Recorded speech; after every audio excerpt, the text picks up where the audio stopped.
Hey everybody, thought I would come with some good news. And I've been trying to write this update in a while, but the situation has been kind of just growing and going. So thought I would just come on, put everything out there, and maybe put more together, more coherent something later in the week.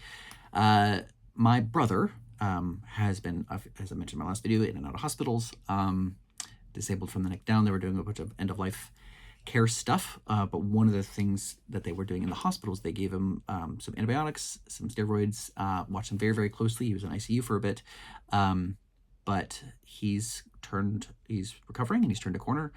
He can move one arm now, and he is not necessarily feeling more positive, but he's seeming to have like a slightly increased energy level, which is great news. He's currently in a physical therapy rehab center, and it's like an intense physical therapy rehab center, and so they're working with him every day. He's working on taking his neck. I'm getting messages right now from people who are keeping an eye on him. He's they're pretty close to him, the people who are taking care of him. They said it's going to take months of therapy in order for him to get full use back of his arms and his torso.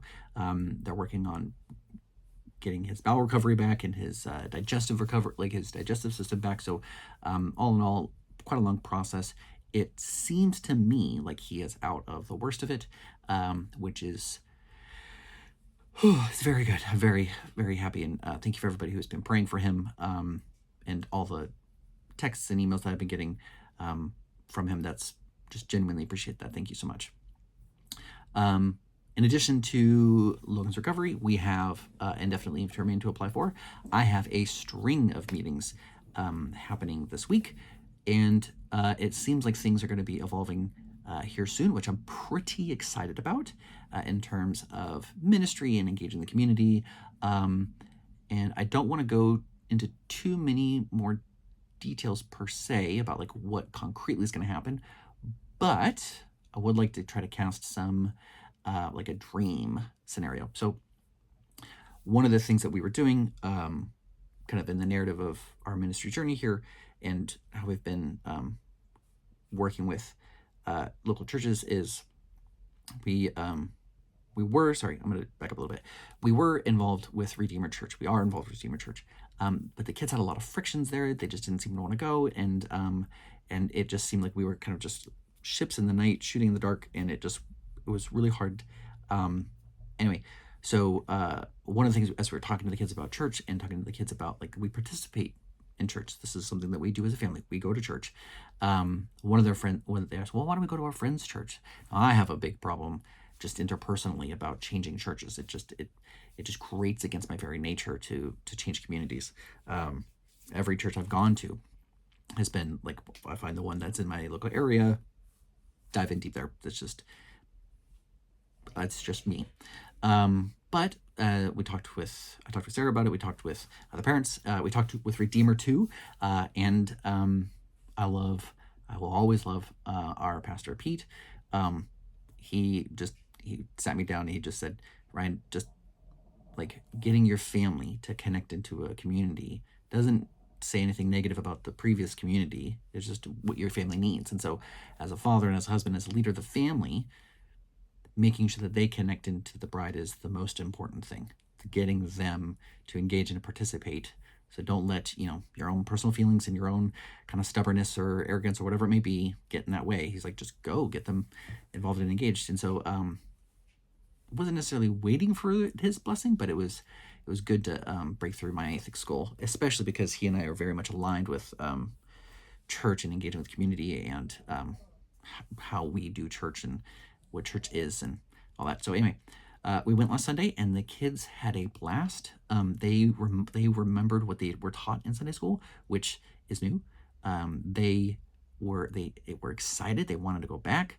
And while they have, I think, like 3 friends that go there, 3 or 4 friends, 2 each or so, there was only one friend of Torah's there, and Reese got involved as well. So that was just a huge, just a really great blessing for that. And just being in the church, next week I'll take photos and share with you guys, but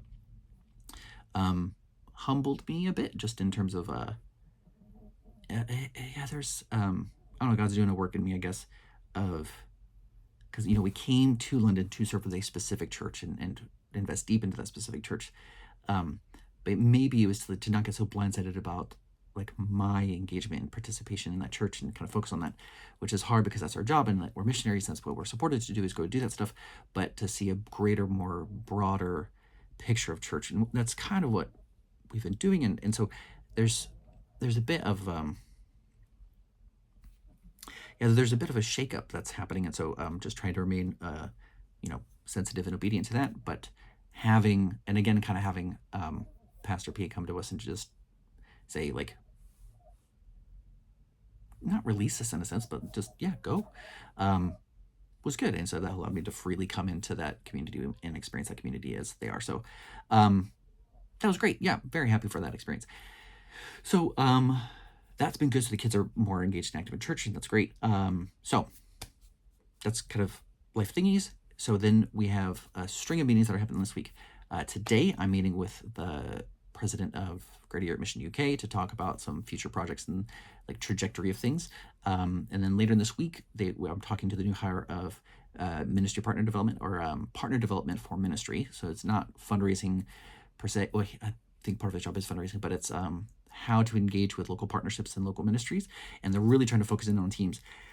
Sarah and I, while we love the idea of teams, didn't want to start a team because that means that I would have had to be team leader. And with life things going on and with baby things going on, me being a leader and responsible for multiple missionaries just wasn't something that I wanted to carry.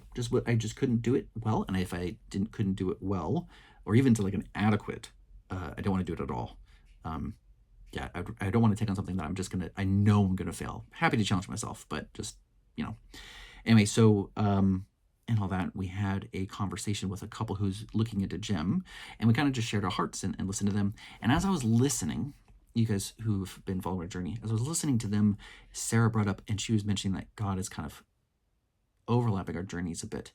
They are where we were when Torah was first born, stuck in America, and we had to have someone from a new leader in GEM come to us and say, let's get you guys back into the States. And that brought us to Birmingham, which we had a phenomenal time in Birmingham.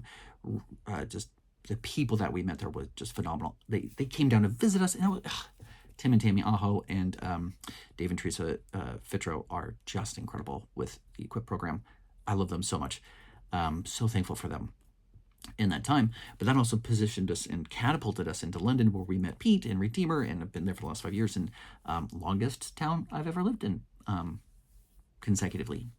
When I lived in Eagle Point, I shifted between Central Point back to Eagle Point a few times, and but yeah, I think coming up here soon, longest town I've lived in for my life.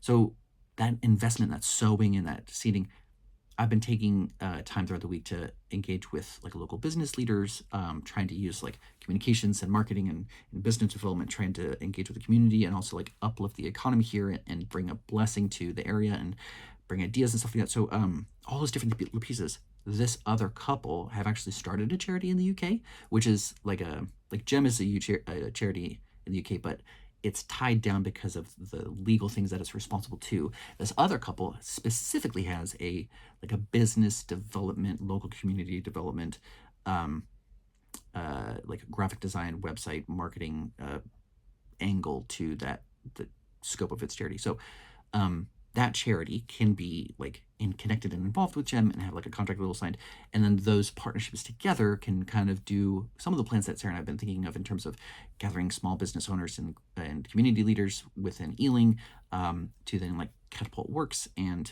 drive workshops and bring people who are in the marketplace and tent makers in, and then being able to share the gospel with them. And then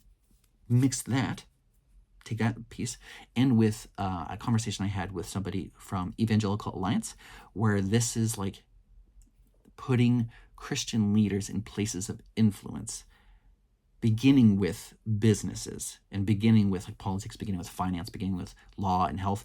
All of this kind of is converging together to kind of create something that Sarah and I have dreamed of since we went to Stourbridge. We knew when we first got here that culture can't change unless positions of power change. Now, positions of power, not only like in governance, but also in like business, and finance and law and health and all these different sectors of the world, like that's how community and that's how like development truly changes. Grassroots, you set those building blocks to put people in those positions. And so we've been working with grassroots. We've been working with grassroots being just local communities, local small groups, local churches. And so we've been doing that, and we've been working with small business owners and I'm just seeing these threads come together in order to like create something where we can have people of impact be discipled and evangelized to and share the gospel with and healed and to participate and engage in local community churches or to be, charities and churches connect back to them. And so just create these connections between the local body of believers actively engaging in transforming the community at a grassroots level with people in positions of authority and power to be able to bless and encourage and to participate together in that local change. And so my dream would be, I said I wasn't giving too much away, but I'm giving it all away. My dream would be that those threads that we've been working for so long would be tied together so that we can create a movement or a coalition or a collaboration between these charity connections and partnerships, soup kitchens, local community leaders, church leaders, like homes outreach, mission centers, places like that, in order to empower and equip and encourage and bless people in those positions of power who hold Christ in the center of their life and he's on the throne of their hearts and who worship him in everything they do to give as they speak locally, to have those people infuse gospel-centric morals and values into the very fabric and network of their jobs as they create the rules and they create the bylaws and they create the pathways and the standards and stuff. For instance, and there's one really clear detail of a friend of mine who works for Deloitte. He is a honorable man of God. His name is Rich Smith. He is absolutely incredible. He really goes to bat for his faith in the midst of a big old business like Deloitte, going to the partnerships, telling them that, this is how he wants to do his charity hours, and this is how he wants his family to be treated, how we should treat all the employee families. And they've really changed the culture there toward blessing and benefit and loving and encouraging. And I'm sure there's things that aren't Christ's that happen in that business. Of course, it's massive. But just seeing what one person in a position of power who holds Christ in the center of life can do to change the law tenets of the business on just a massive global scale, to what if we get multiple of them in, even at a mid-level or lower high level, or even a lower high level, whatever positions they may be, to fundamentally change these practices, these business, and then eventually these laws, and then these communities, and then these cities. And so, and it all begins with just these local partnerships and these local connections and building it from the ground up. This has been a dream that I didn't think would even be it's conceptual, but I didn't know that the pieces would be able to be aligned in such a way where you could almost see it coming to fruition. So we've been building this. We've been ministering alongside people, sharing Christ with people, helping homeless people, working with soup kitchens and connecting with local leaders, hearing their visions, understanding what they need, sharing our tools with them. So that's been happening for years. And then now to see all of these threads being able to come together, pretty exciting. So all of that stuff brings us to indefinite leave to remain. Sarah and I need to apply for it soon. Once I can apply for it, I can go see my brother, and we need to work out conservatorship. So please be praying for that. The people who are his current conservators have asked to no longer be responsible for him. They took it upon themselves, but I need to see laws and things like that. If I need to be it, what are the laws regarding that, etc. So that's that, and seeing him, and then also being able to pay for all of it. Blessing upon blessing. We've had a partner come to us and say that they will match whatever we receive, and that would be their contribution. So this is the official rollout of our fundraising burst that's going to be happening here. So I will be bugging you a ton. I'll be bugging all of you a ton regarding giving, because we have this matching gift. So we need a total of $18,000, $20,000, depending on exchange rates, because we have to pay for everything in pounds. And I don't know if everybody is aware, but because of the exchange rate, we have to bring all of our money in dollars. Some months we lose about $300, $400 just because of the difference in pounds, dollars to pounds. So the exchange rate is actually pretty low right now, 0.76 dollars to the pound. I know people who do it the inverse, but that one just always makes sense to me. For every dollar I give, I get 76 pence. 2-3 months ago it was 0.82 or 0.81, somewhere around there. So you can imagine that's just gross. Yeah, so that makes budgeting really hard. Anyway, what am I saying? Fundraising, right. We're going to be getting our fundraising. We have a partner who's willing to match those gifts. Our goal is to aim for 20,000 pounds. So far, we've raised $2,500. Someone was generous enough to give a $500 gift. Thank you so much. And then another person set a gift for $2,000. So thank you very much. You know who you are. So now it's time to continue. So now we have $7,500 left. Definitely believe that's doable. If we can exceed and above more than that, I'll be putting any money that we receive in addition to that, or in excess of our fundraising goal, set aside for this this future project of business owners, like a business owners collective. Yeah, again, I didn't want to share. I didn't want to share all of that because it's not concrete enough for me to like verbalize it completely. But I'm just excited. I'm excited. It's gonna be great. So feeling God's blessing. Thank you for your prayers. This is already a really long video. I'm sorry for that, but trying to type all this out has been arduous, and I thought, no, just get it out now. So yes, thank you for listening. Appreciate you all very much, and thank you again for your guys' responses to the last update. It was warm. Thank you. I feel like people are seeing and listening, and that was good for me in that time. So please know that I appreciate everybody who reaches out, people who leave us messages, people who send us texts, people who send us emails. Thank you very much. Being able to see people who've been such a close part of this journey ever since I was a homeless teen to where we are now is just a massive blessing, and really lights me up to go and do more, and to go and love and bless others. So just know that I'm really thankful for all of you, and I love you very much, and thank you. All right, be blessed, and know that we're praying for you, and that's it. Thank you, guys.